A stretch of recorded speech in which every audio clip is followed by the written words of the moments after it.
ബാലഗോപാലാണ് നികുതിയടക്കമുള്ള കാര്യങ്ങൾ വിശദീകരിച്ചത്. നമുക്കിപ്പോൾ രണ്ട് അതിഥികളുണ്ട്. Thomas Joseph K, executive vice president and chief business officer South Indian ബാങ്കിന്റെ. ഒപ്പം മറ്റൊരു അതിഥി Alex K Babu, chairman and managing director, Hedge Group of കമ്പനീസിന്റെ രണ്ട് അതിഥികളാണ്. ആദ്യം ശ്രീ തോമസ് ജോസഫിലേക്ക്. ശ്രീ തോമസ് ജോസഫ്, അതായത് ഒരു വോട്ട് ഓൺ അക്കൗണ്ടാണ്, ഒരു ഇടക്കാല ബജറ്റാണ്. അതിനെ യുക്തിപരമായും അയുക്തിപരമായും ഒക്കെ നമുക്ക് സമീപിക്കാം. യുക്തിപരമായി നോക്കുമ്പോൾ സ്വാഭാവികമായിട്ടും ഒരു ഇടക്കാല ബജറ്റിൽ വലിയ പ്രഖ്യാപനങ്ങളോ അല്ലെങ്കിൽ അങ്ങനെയൊന്നും ഉണ്ടാകേണ്ടതില്ല എന്ന് പറയാം. മറ്റൊരു വശം നോക്കിക്കഴിഞ്ഞാൽ ഈ പറഞ്ഞതുപോലെ ഒരു തിരഞ്ഞെടുപ്പ് പടിവാതിൽ നിൽക്കുമ്പോൾ സ്വാഭാവികമായും ഒരു ജനക്ഷേമ തലത്തിലുള്ള ഒരു ടച്ച് അത് ഫോക്കസ് ചെയ്യപ്പെടണം. അങ്ങനെ ഒന്ന് ഈ ബഡ്ജറ്റിൽ ഉണ്ടായില്ല എന്ന് പരക്കെ വിമർശനമുണ്ട്. പക്ഷേ ബിസിനസ് മേഖലയിൽ നിന്നൊക്കെയുള്ള ആളുകൾ ഇതിൻ്റെ ഒരു ഔട്ട്കം എന്ന നിലയിൽ നോക്കുമ്പോൾ അത് ലോങ് ടൈം പ്രോസസ്സിലേക്ക് പോകുന്നതാണ്. രാജ്യത്തിൻ്റെ വികസിതമായിട്ടുള്ള പല ചുവടുവയ്പ്പിലേക്കുമൊക്കെയുള്ള ഒരു ചവിട്ടുപടി എന്ന നിലയ്ക്ക് കൂടി വ്യാഖ്യാനിക്കാമെന്നാണ് പറയപ്പെടുന്നത്. താങ്കൾ എങ്ങനെയാണ് ഈ ബഡ്ജറ്റിൻ്റെ ഫോക്കസിനെ കാണുന്നത്? ഒരു ഇടക്കാല ബഡ്ജറ്റിൻ്റെ പരിമിതിക്കകത്ത് നിന്ന് ജനപ്രിയമായിട്ടുള്ള കാര്യങ്ങൾ അധികം സംസാരിക്കാതെ, പക്ഷേ താങ്കൾ പറഞ്ഞ മാതിരി ഒരു ലോങ് ടേം ബേസിസിലേക്ക് നമ്മൾ നോക്കുമ്പോൾ വളരെ പോസിറ്റീവായിട്ടുള്ള കുറേ കാര്യങ്ങൾ ഈ ബഡ്ജറ്റിനകത്ത് വന്നിട്ടുണ്ട്. നമ്പർ 1, എക്സ്പെൻസസ് കുറച്ച്, ബഡ്ജറ്റ് എക്സ്പെൻസ് കുറച്ച് ഡെഫിസിറ്റ് കുറയ്ക്കുക എന്ന് പറയുമ്പോൾ തന്നെ അതൊരു ഭയങ്കര ഒരു സക്സസ് ആയിട്ടാണ് മാർക്കറ്റ് കണ്ടത്. അത് നമ്മൾ മാർക്കറ്റ് എങ്ങനെ റിയാക്ട് ചെയ്യുന്നത് നമ്മൾ കണ്ടു കഴിഞ്ഞു. ഇത് ക്യാപിറ്റൽ എക്സ്പെൻഡിച്ചർ കുറയ്ക്കാതെ ഉള്ള ഒരു പ്രോസസ്സാണ് പ്ലാൻ ചെയ്തിരിക്കുന്നത്. അപ്പോൾ ക്യാപിറ്റൽ എക്സ്പെൻസ് കുറയ്ക്കാതെ, ക്യാപിറ്റൽ എക്സ്പെൻഡിച്ചറാണ് ബാങ്കിൻ്റെ കമ്പനികളുടെ അല്ലെങ്കിൽ രാജ്യത്തിൻ്റെ തന്നെ ഒരു വളർച്ചയെ സപ്പോർട്ട് ചെയ്യുന്നത്. അപ്പോൾ ക്യാപിറ്റൽ എക്സ്പെൻഡിച്ചർ സബ്സ്റ്റാൻഷ്യലായിട്ട് എല്ലാ മേഖലകളിലും ഡിക്ലെയർ ചെയ്തിട്ടുണ്ട്, ഇൻക്ലൂഡിങ് റൂറൽ ഏരിയകളിലും ട്രാവൽ ടൂറിസം ഇൻഡസ്ട്രികളിലും എല്ലാം. റെയിൽവേയിൽ കൊടുത്തിരിക്കുന്ന ആ പുതിയ 3 കോറിഡോറുകൾ അതെല്ലാം ഒരു ലോങ് ടൈം ബേസിൽ നോക്കുകയാണെങ്കിൽ അത് രാജ്യത്തിൻ്റെ എല്ലാ കോർണറിലുള്ള ബിസിനസ്സുകൾക്കും ഇൻഡസ്ട്രികൾക്കും വളരെ സപ്പോർട്ടിംഗ് ആയിരിക്കുന്ന കാര്യത്തിൽ ഒരു സംശയവുമില്ല. സിമെൻറ്റ് ഇൻഡസ്ട്രിയാണ് ഒരു കോറിഡോറിനെ കുറിച്ച് പറയുമ്പോൾ സിമെൻറ്റിനെ കുറിച്ചാണ് പറയുന്നത്. ഇതെല്ലാം നമ്മുടെ എല്ലാ വികസനങ്ങൾക്കും അടിത്തറയായിട്ടുള്ള ഒരു കണ്ടന്റ് ആണ്. അപ്പോൾ അങ്ങനെ വരുമ്പോൾ നമ്മൾ ഈ ബഡ്ജറ്റിനെ ഒരു വളരെ പോസിറ്റീവായിട്ട് തന്നെ കാണണം. പിന്നെ യുവജനങ്ങൾക്കോ അല്ലെങ്കിൽ ചെറുകിട സ്റ്റാർട്ടപ്പ് കമ്പനികൾക്കൊക്കെയുള്ള ഒരു ബഡ്ജറ്റ് അലോക്കേഷനായിട്ട് പറഞ്ഞിട്ടുണ്ട്. അത് ലോങ് ടേം ഇൻട്രസ്റ്റ് ഫ്രീ അല്ലെങ്കിൽ വളരെ ചെറിയ ഇൻട്രസ്റ്റിന് കൊടുക്കുന്ന പറയുന്നത്. ഇതെല്ലാം വളരെ പോസിറ്റീവാണ്, സംശയമൊന്നുമില്ല. പിന്നെ റൂറൽ ഏരിയകളിൽ വരുന്ന എല്ലാ ഡെവലപ്മെൻറ്റ്സും ആ റൂറൽ അഗ്രി ഡിപ്പെൻഡൻസിനെ, റൂറൽ വില്ലേജിലുള്ള ആളുകളുടെ എല്ലാം ഇപ്പോഴത്തെ വരുമാന മാർഗം മെയിൻലി അഗ്രി ആണ്. അതിൽ നിന്ന് മാറി മറ്റുള്ള ഏരിയകളിൽ കൂടി അവർക്ക് ഇൻകം വരുമ്പോൾ അവർക്ക് കോൺഫിഡൻസും അവർക്ക് കൃഷിയിലേക്ക് തന്നെ കുറച്ചുകൂടി സീരിയസ് ആയിട്ട് ഇറങ്ങാനുള്ള ഒരു പ്രചോദനവുമാകും എന്ന കാര്യത്തിൽ സംശയമില്ല. ഒരു കാര്യം നമ്മൾ പറയുമ്പോൾ ഇത് താങ്കൾ ബാങ്കിങ് സെക്ടറിൽ നിൽക്കുന്ന ഒരാളാണ്. കാരണം ഇതിന്റെ എല്ലാ ഈ ഓവറോൾ നമ്മൾ ഏത് സെക്ടേഴ്സ് നോക്കി കഴിഞ്ഞാലും അവിടെയുള്ള അലോക്കേഷൻസ്, അതിന്റെ ഓവറോൾ റിസൾട്ട് ഈ ബാങ്കിങ് സെക്ടറിനെയാണ് ഇൻഫ്ലുവൻസ് ചെയ്യുന്നത്. ഇപ്പോൾ ഉദാഹരണത്തിന് താങ്കൾ പറഞ്ഞതുപോലെ കാർഷിക മേഖലയുമായി ബന്ധപ്പെട്ട് പ്രധാനമന്ത്രി കഴിഞ്ഞ അന്ന് ഇടക്കാല ബഡ്ജറ്റ് ആ സമയത്ത് പ്രഖ്യാപിച്ച ഈ പ്രധാനമന്ത്രി PM കിസാൻ സമ്മാൻ യോജന, അതിലെ ഒക്കെ തന്നെ ഒരു ഈ ബഡ്ജറ്റോടുകൂടി കുറച്ചുകൂടി അവർക്ക് അവരുടെ നിക്ഷേപമായി അല്ലെങ്കിൽ 3 ടേമായി നൽകുന്നു. അത് കുറച്ചൊരു 9,000 ഒക്കെ ആയിട്ട് അല്ലെങ്കിൽ കുറച്ചുകൂടി വർധന ഉണ്ടാകുമെന്ന് പറയപ്പെട്ടിരുന്നു. അങ്ങനെയൊക്കെയുള്ള കാര്യങ്ങൾ ഉണ്ടായിട്ടില്ല, അതൊക്കെ വിസ്മരിക്കപ്പെട്ടു. അതുകൊണ്ട് ഈ ബാങ്കിങ് മേഖലയ്ക്ക് നല്ല രീതിയിൽ ഒരു പക്ഷേ ഉണർവ് പകരുന്ന തരത്തിലേക്ക് എന്തൊക്കെ ചുവടുവയ്പ്പ് ഈ ബഡ്ജറ്റിലൂടെ കാണാൻ കഴിയുന്നുണ്ട്? അതാണ് ഞാൻ പറഞ്ഞത്. ഒരു ഇടക്കാല ബഡ്ജറ്റ് പരിമിതിയിൽ നിന്ന് ചെയ്യുമ്പോൾ ഇതെല്ലാം അലോട്ട് ചെയ്തിട്ടുള്ള എമൗണ്ട് ഒരു റീസണബിൾ എമൗണ്ട് ആണെന്ന് തോന്നുന്നു. ബാങ്കിങ് ഇൻഡസ്ട്രിയിലേക്ക് വരുമ്പോൾ ഈ എല്ലാ ഡെവലപ്മെൻ്റൽ ഇൻവെസ്റ്റ്മെൻറ്റ്സ് പ്ലാൻ ചെയ്തിരുന്നതെല്ലാം അൾട്ടിമേറ്റ്ലി ബാങ്കിങ് മേഖലയിലെ ഉദ്ധരിപ്പിക്കും. എന്തെങ്കിലും ഡെവലപ്മെൻറ്റ്സ് രാജ്യത്തുണ്ടാകണമെങ്കിൽ അതിൻ്റെ ബേസിക് റിക്വയർമെൻറ്റ് കേന്ദ്ര ഗവൺമെൻറ് ക്യാപിറ്റൽ ഇൻവെസ്റ്റ്മെൻ്റ് ആണ്. അത് വരുമ്പോൾ തന്നെ നാച്ചുറലി പ്രൈവറ്റ് സെക്ടർ ഇൻവെസ്റ്റ്മെൻറ്റിനെ മോട്ടിവേറ്റ് ചെയ്യും. അപ്പോൾ ഈ പ്രൈവറ്റ് സെക്ടർ ഇൻവെസ്റ്റ്മെൻറ്റ് മോട്ടിവേറ്റ് ചെയ്യുമ്പോൾ അതനുസരിച്ച് മാർക്കറ്റ് ഡിമാൻഡുകൾ കൂടും, ആളുകളുടെ കയ്യിലുള്ള സ്പെൻഡിങ് റിസോഴ്സസ് കൂടും. That will again motivate more business. ഇതെല്ലാം ബാങ്കിങ് മേഖലയെ വളരെ പോസിറ്റീവായിട്ട് റിസൾട്ട് ഉണ്ടാക്കുന്ന ഒന്ന് തന്നെയാണ്. ഇപ്പോൾ നമ്മൾ ബഡ്ജറ്റിൽ കണ്ട മാതിരി 5.1% ഡെഫിസിറ്റ് എന്ന് പറഞ്ഞത് തന്നെ അഗെയിൻ ഒരു ബാങ്കിങ് മേഖല ഡയറക്റ്റായിട്ട് ഇമ്പാക്ട് ചെയ്യുന്ന കാര്യമാണ്. അത് എക്കോണമിയെ തന്നെ വളരെ പോസിറ്റീവായിട്ട് റെസ്പോണ്ട് ചെയ്യിപ്പിച്ച ഒരു സംഗതിയാണ്. അതുകൊണ്ട് തന്നെ അത് എല്ലാ എക്കോണമിയിൽ എന്ത് ഡെവലപ്മെൻറ്റ്സ് ഉണ്ടെങ്കിലും അതെല്ലാം ബാങ്കിങ് മേഖലയിലെ പോസിറ്റീവായിട്ട് തന്നെ വരുമെന്ന കാര്യത്തിൽ സംശയമൊന്നുമില്ല. തീർച്ചയായും അതുകൊണ്ടായിരിക്കാം ശ്രീ തോമസ് ജോസഫ് പ്രധാനമന്ത്രി പോലും എടുത്ത് പറയുന്ന അല്ലെങ്കിൽ പറഞ്ഞു തുടങ്ങിയത് പോലും ഈ പറഞ്ഞ ഈ ക്യാപിറ്റൽ എക്സ്പെൻഡിച്ചറിന്റെ കാര്യവും ഒപ്പം ഈ പറയുന്ന ഫിസ്ക്കൽ ഡെഫിസിറ്റ് അത് 5.1 ഒരുപക്ഷെ കുറച്ചുകൂടി കാര്യക്ഷമമാക്കും എന്ന് പറഞ്ഞെങ്കിലും ഈ 5.1 ഒരു അപ്രതീക്ഷിതമായിട്ടുള്ള ഒരു നമ്പറായി തോന്നുന്നുണ്ടോ താങ്കൾക്ക്?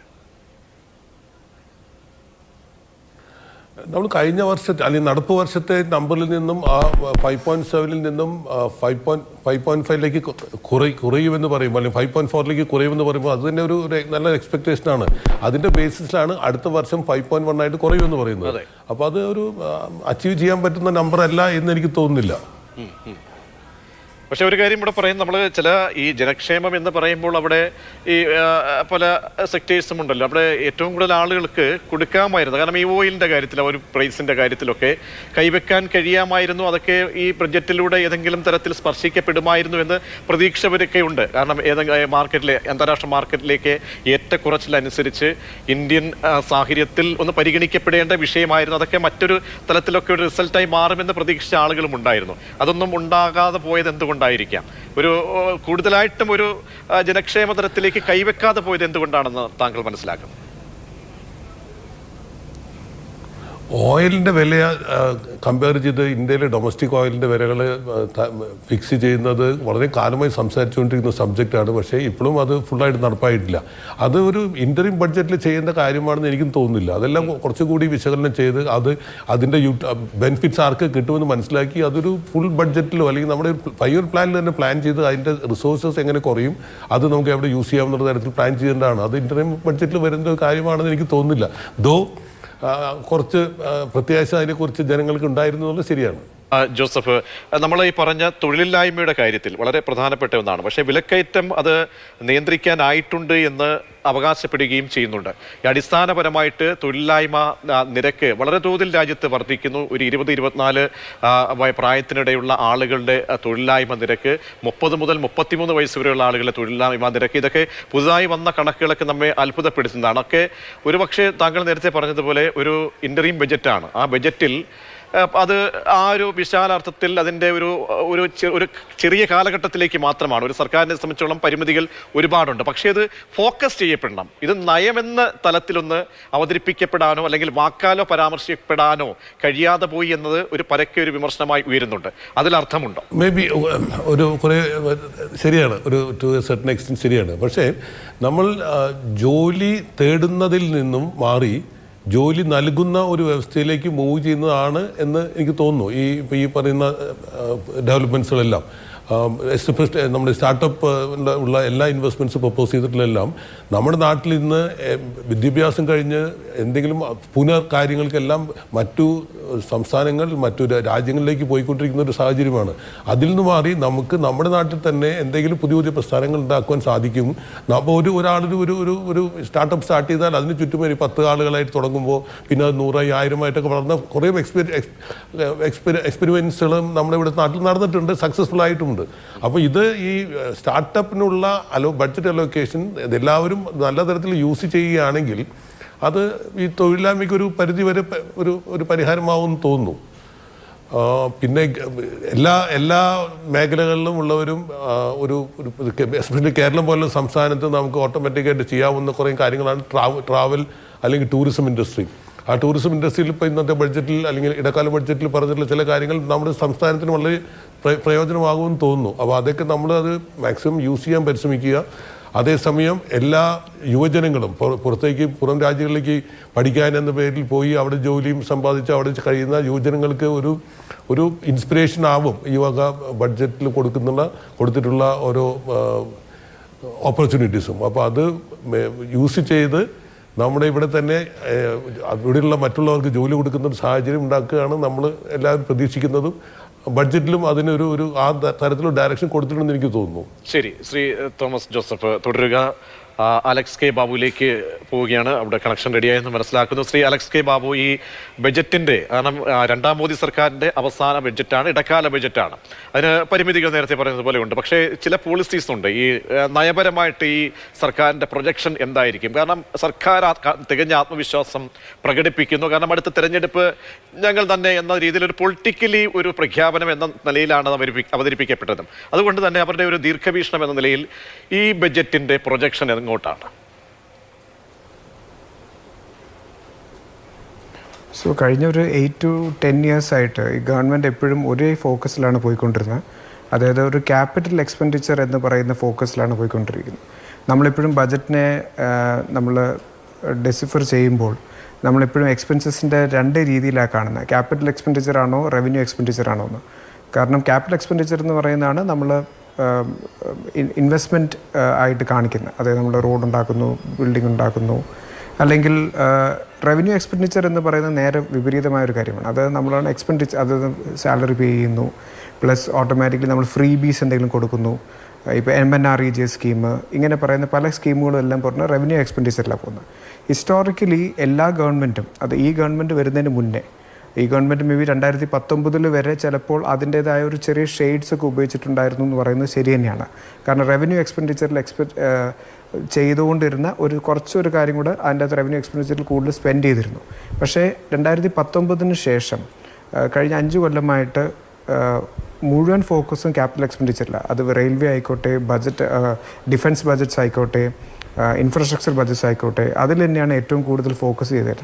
ഇന്നിപ്പോൾ ഈ ബജറ്റ് കഴിഞ്ഞപ്പോൾ തന്നെ പ്രൈം മിനിസ്റ്റർ തന്നെ ഏറ്റവും പോസിറ്റീവായിട്ട് പറഞ്ഞ കാര്യം എന്ന് പറഞ്ഞാൽ 11 ലക്ഷം കോടി രൂപ ക്യാപിറ്റൽ എക്സ്പെൻഡിച്ചറിന് മാറ്റിവെച്ചിരിക്കുന്നു എന്ന് പറയുന്നത് തന്നെയാണ് ഏറ്റവും അദ്ദേഹം തന്നെ കണക്കാക്കുന്ന ഏറ്റവും ബിഗ്ഗസ്റ്റ് പ്രോമിസായിട്ട് കണക്കുന്നത്. അപ്പോൾ റവന്യൂ എക്സ്പെൻഡിച്ചർ എന്ന് പറയുന്നതാണ് സാധാരണ രീതിയിൽ പൊളിറ്റിക്കൽ സ്റ്റേറ്റ്മെൻ്റ് ആയിട്ട് ഒരു പൊളിറ്റിക്കൽ രീതിയിൽ അവർ അപ്രോച്ച് ചെയ്യാറുള്ള എല്ലാ ഗവൺമെൻറ്റുകളും.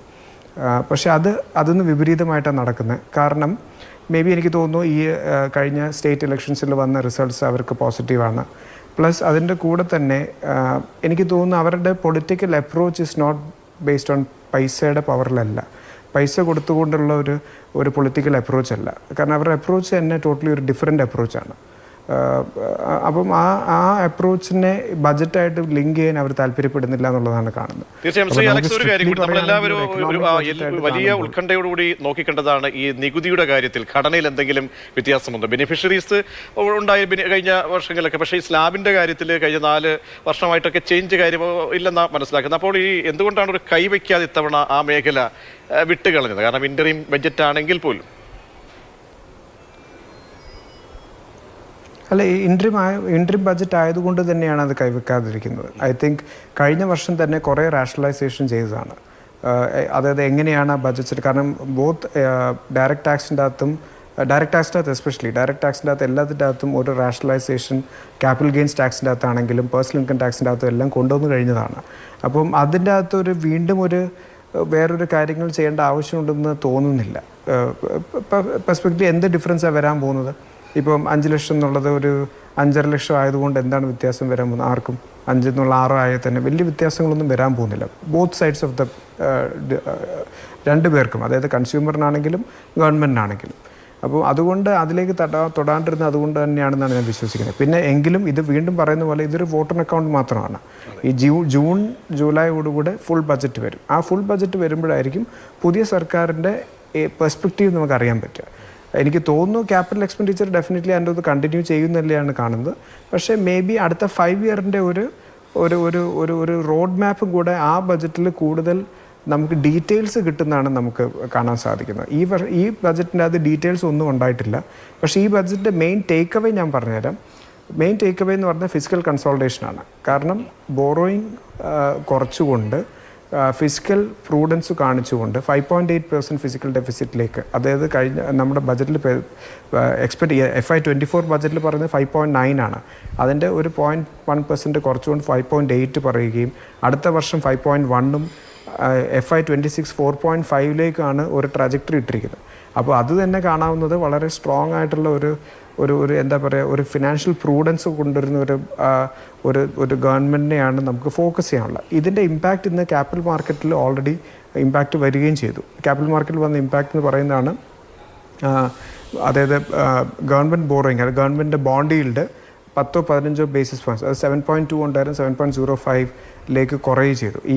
ഈ ബോണ്ട് ഈൽഡ് കുറയാമെന്ന് പറഞ്ഞതിൻ്റെ നമുക്ക് മനസ്സിലാവുന്ന ഭാഷയിൽ പറയുകയാണെങ്കിൽ ഇൻട്രസ്റ്റ് റേറ്റ്സ് കുറയാനുള്ള സാധ്യതയാണ് കാണുന്നത്. കാരണം അപ്പം ഗവൺമെൻറ്റിൻ്റെ ബോറോയിങ് കുറയുമ്പോൾ ബാങ്ക്സിന് കൂടുതലായിട്ട് ലെൻഡ് ചെയ്യാനുള്ള സാധ്യതയുണ്ടാകും. എസ്പെഷ്യലി പബ്ലിക് സെക്ടർ ബാങ്ക്സിന് കൂടുതലായിട്ട് ലെൻഡ് ചെയ്യാൻ സാധിക്കും. ആ ലെൻഡ് ചെയ്യുന്ന സമയത്ത് ഓട്ടോമാറ്റിക്കലി ഇൻട്രസ്റ്റ് റേറ്റ്സ് കുറയാൻ സാധിക്കും. അപ്പോൾ അത് നമ്മുടെ ജീവിതങ്ങളിലും നമ്മുടെ ഇൻട്രസ്റ്റ് റേറ്റ് അതായത് നമ്മുടെ EMI ബേർഡൻസിലും മറ്റേതൊക്കെ കുറയാനുള്ള സാധ്യത കാണുന്നുണ്ട്. RBIയുടെ റെപ്പോ റേറ്റ് ചെയ്യുന്ന പോലെ തന്നെയാണ് ഇമ്പോർട്ടൻ്റ് ഒരു ഫാക്ടറാണ് ഗവൺമെൻറ് ബോറോയിങ് എത്രത്തോളം ഉണ്ടാവുന്നുള്ളത്. കഴിഞ്ഞ വർഷത്തെ ഗവൺമെൻറ് ബോറോയിങ് 15 ലക്ഷം കോടിയാണ് എക്സ്പെക്ട് ചെയ്തത്. അത് ഈ വർഷ ബഡ്ജറ്റിലേക്ക് 15 ലക്ഷം കോടിയാണ്. അത് പക്ഷേ 14,20,000 കോടിയായിട്ട് കുറച്ചതിൻ്റെ ഒരു ഇമ്പാക്റ്റ് മാർക്കറ്റിൽ ഇന്ന് തന്നെ റിഫ്ലക്റ്റഡ് ആയിരിക്കും. ശരി, വളരെ നന്ദി ശ്രീ അലക്സ് തോമസ് ജോസഫ്. രണ്ടുപേരും ബാങ്കിങ് സെക്ടേഴ്സിനുള്ള ആളുകളാണ്. ബജറ്റിനെ വിലയിരുത്തിയതിന് വളരെ നന്ദി.